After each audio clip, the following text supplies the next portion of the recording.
Welcome back to Blaze TV. It's been a little while since we've spoke to you, but it's Ed Kimberley and Stu Coles here with another episode of the Blaze podcast.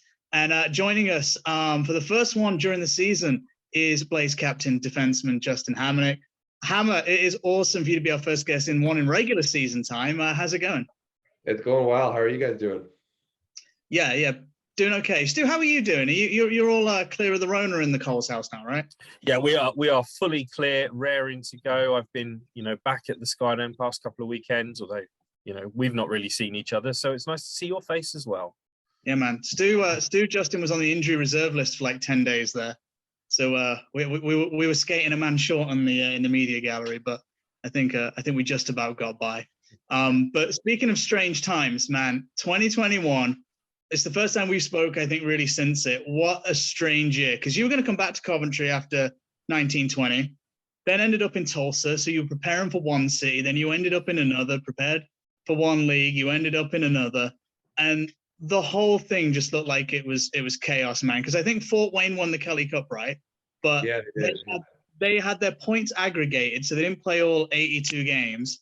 They ended up, I think, having less points than Tulsa, if I remember right. It was just nuts. How was it for you as a player in the East Coast? It was wild. Yeah, like you said, just from the summer, going back and forth with Stewie. What was it going to go here? Was it not? It was kind of touch and go for a little while there, and then at some point he kind of told us, you guys might want to get a backup plan in place. So it was nice that Tulsa was able to kind of work out for me, and Jen and I had a great time down there. It was a good experience. I was happy to play, and it was nice to be a part of a team during a crazy time. I mean, but like you said, even that wasn't a normal season. We started and I think it was beginning of December we started, yeah, and all we did, it seemed like, was play games. So teams kind of came in as restrictions opened up in their area. So we added Fort Wayne came in February. I think they're the only team to come in, but it was a little touch and go for them even. So all around it was weird. We had some issues throughout the year, but we made it through safe and sound. So it was nice to play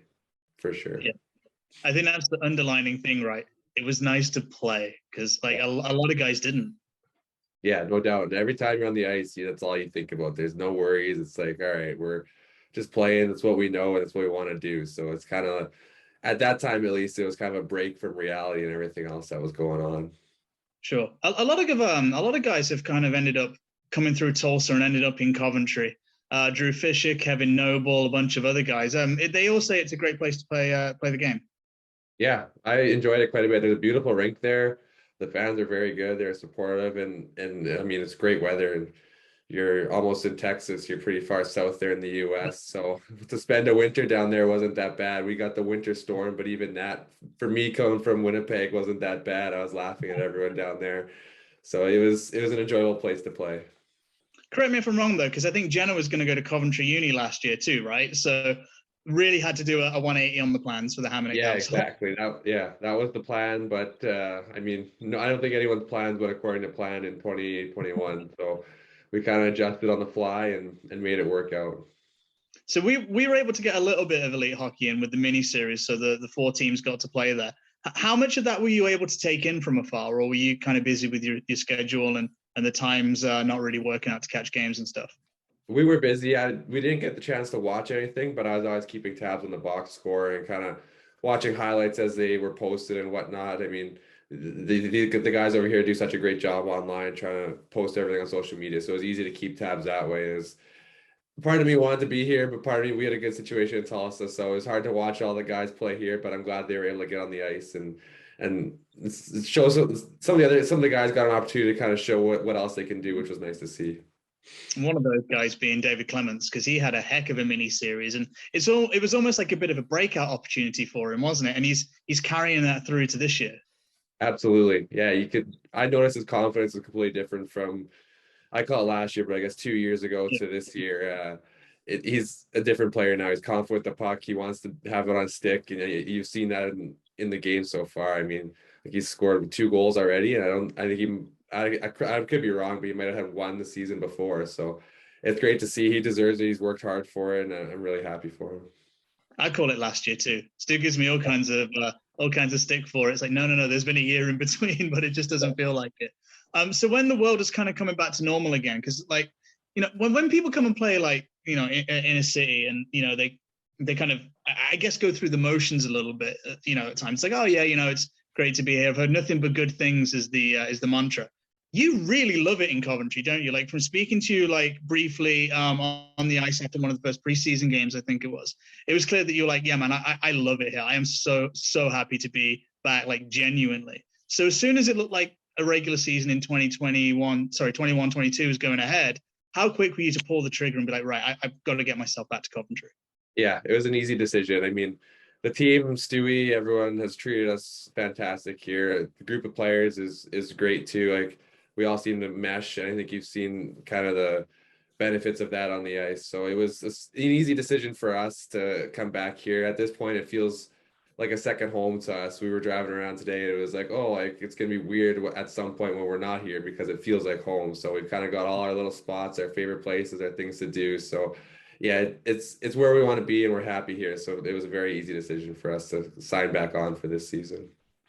Some of that core from that successful year have come back, and some new guys too. I was trying to do my research here ahead of the season, trying to figure out who kind of crossed paths with who.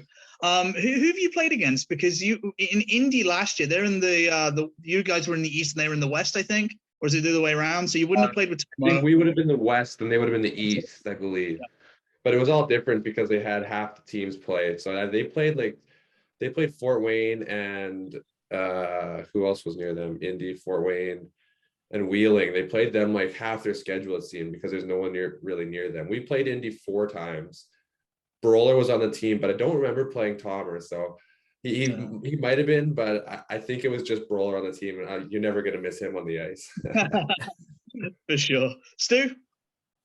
Yeah, I mean, and you've obviously you've come back in, and sort of the team's been brought back together, and then the announcement's made that you're to be made captain of the team. I mean, firstly, what did you feel about sort of that being made captain of the Blaze?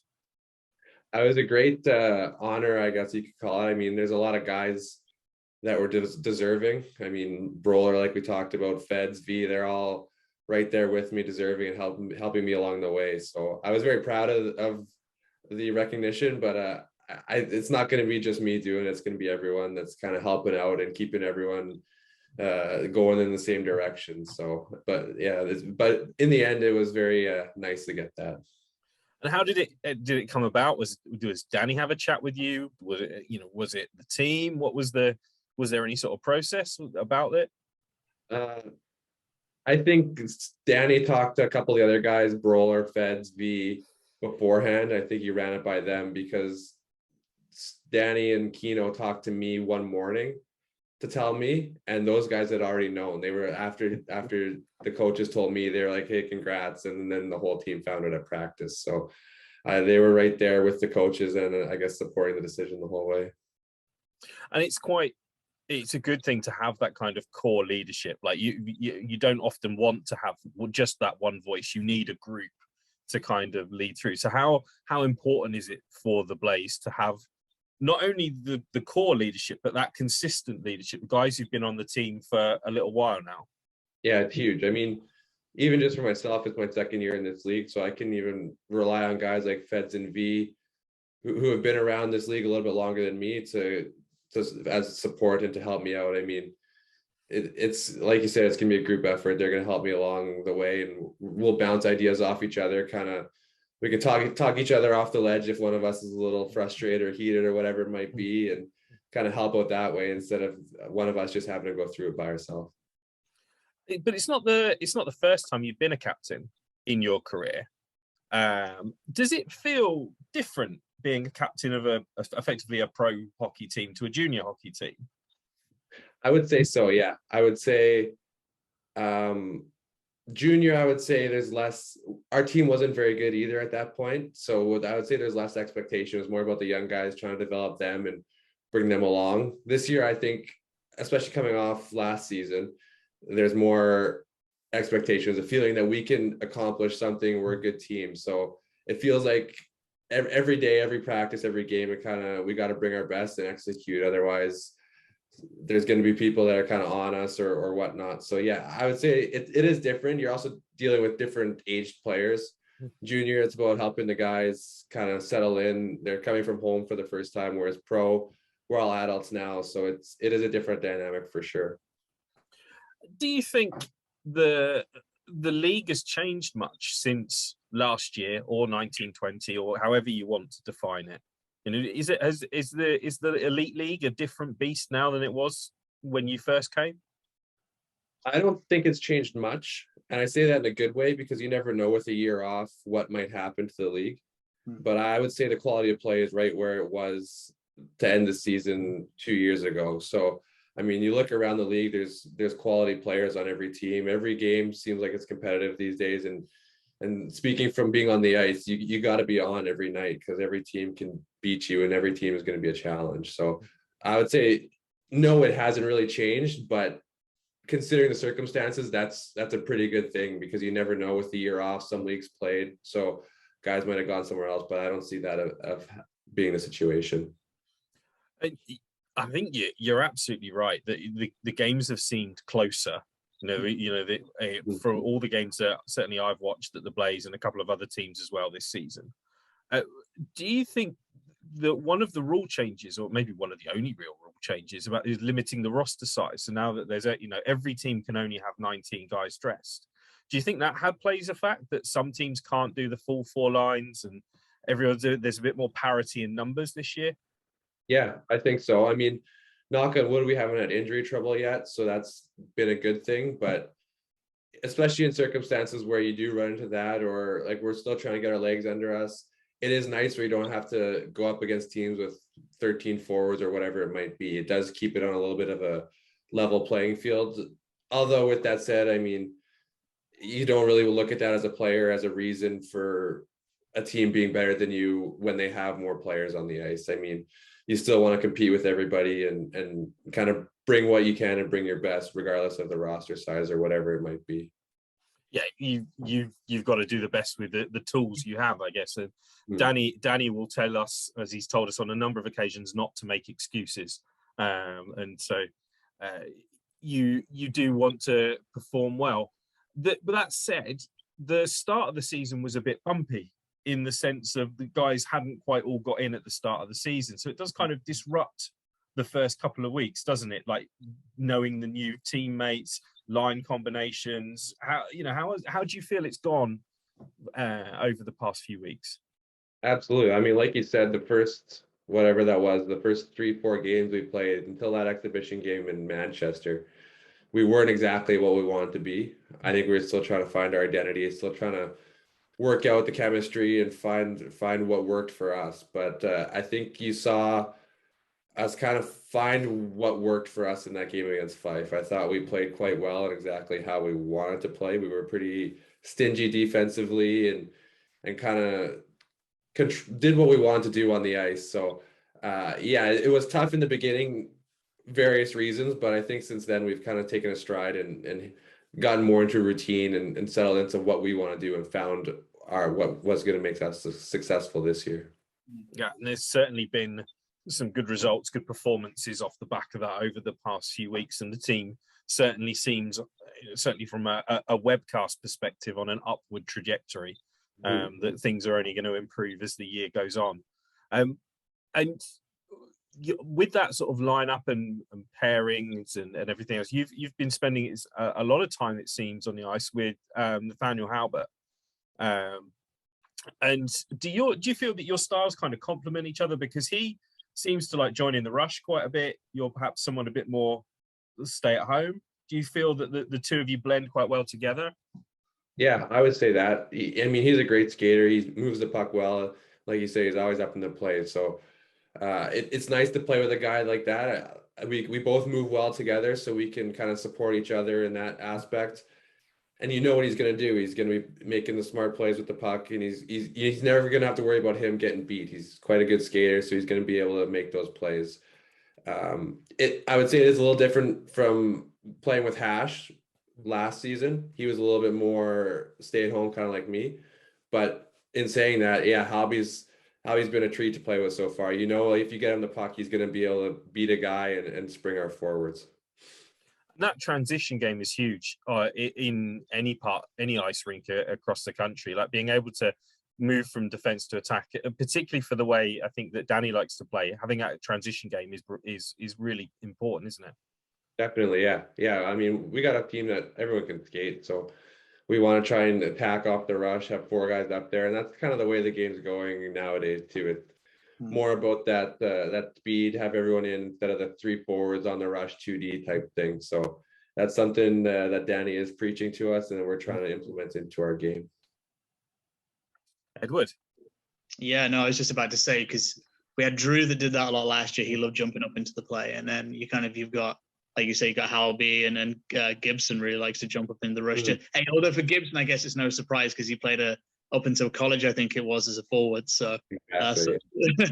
Some of those good habits die hard, I guess. But we were talking about those first couple of games right at the beginning of the year, because we had the first Challenge Cup games out of everybody. We had the first league game out of everybody. We've got, at time of recording anyway, I don't know when this is going to go out. We've got a Guildford doubleheader again, so that'll be a really good, I guess, yardstick, right, for where we're at the minute, because they're playing really well. Obviously, when we played them in the first Challenge Cup games, they had their whole roster here. We were still waiting on guys. So is this going to be a good yardstick for us? Yeah, it's going to be a competitive weekend for sure. Like you said, that first weekend we played them, things were still kind of trickling in, guys were coming in, we were still getting settled.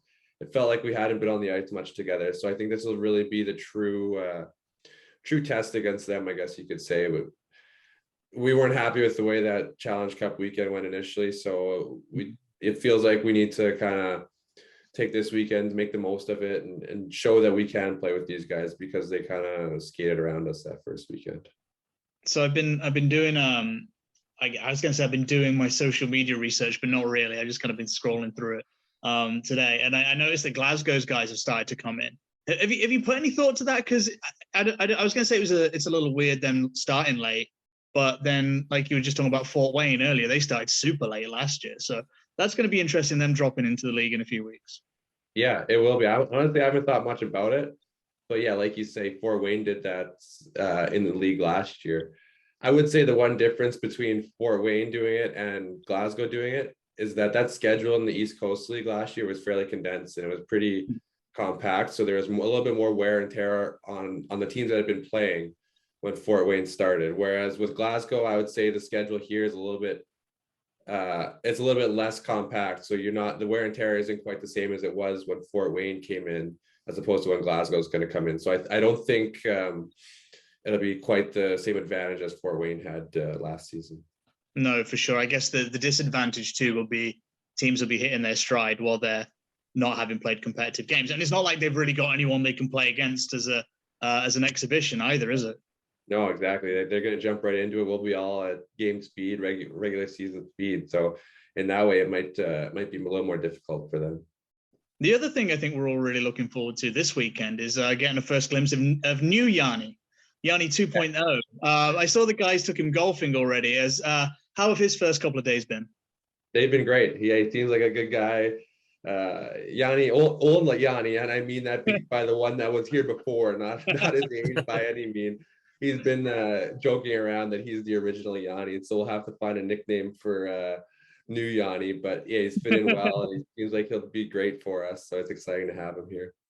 Yeah, no, for sure. It's funny. I was saying this the other week, Stu. I don't know if you've going to put you on the spot a little bit here, but I'm pretty sure there's only been 3 Finnish guys to play for Blaze. We had Moisio a few years back, Yanni, Larkinen, and now Kivelati. I don't remember any others. I think that's it. I'm pretty sure when Moisio joined, he was the first Finnish player to play for the club. So yeah, there's not been many. I don't know how much Finnish players tend to travel around Europe. They quite seem to be quite heavily located in sort of Finland, Norway, Sweden, etc. Maybe a few in Russia as well, but outside of that, not so many, and certainly not in the UK, because there's not been many Finns at all. No. I see it. The odd guy's gone to like the French league. They seem to suit that kind of game, particularly when, like, no disrespect to guys that have done that when they get a little bit older. Because Hammer, you played in the French league. It's a little, I guess, less taxing in terms of schedule and stuff. Yeah, absolutely. We had no back-to-back there. We'd play Tuesday, Friday, I think it was, and there was less games in this league too. So it was definitely less taxing than this league. I mean, North America for sure. Yeah, for sure. Oh man, this has been fun. I mean, we haven't done. I've just realized I'm wearing a Blaze hoodie from old. On brand. Yeah, I mean, this is the old logo. I don't know if you've probably seen it from the billboards, from the banners and stuff. I like that one. That's kind of cool. It's retro. It's got a lot of cups in it. This logo, which is part of the heritage, I guess. But no, it's been fun doing this because me and Stu kind of let the guys get settled in. Hopefully, we can pick this up regular. And congrats for being named captain, man. It couldn't have happened to a better guy. Awesome, thanks, guys. I appreciate it. So everybody watching at home, it feels so good. Like, I mean, for the last 18 months, we've been saying at the end of these to stay safe, and we'll see you soon. Now we will really get to see you soon because we'll see you at the weekend for the Guildford game, and then if this goes out after that, there'll be the Cardiff doubleheader, which will be a lot of fun because those guys are always awesome. So from Ed, Stu, Hammer, and everyone at the Blaze, see you soon. Bye.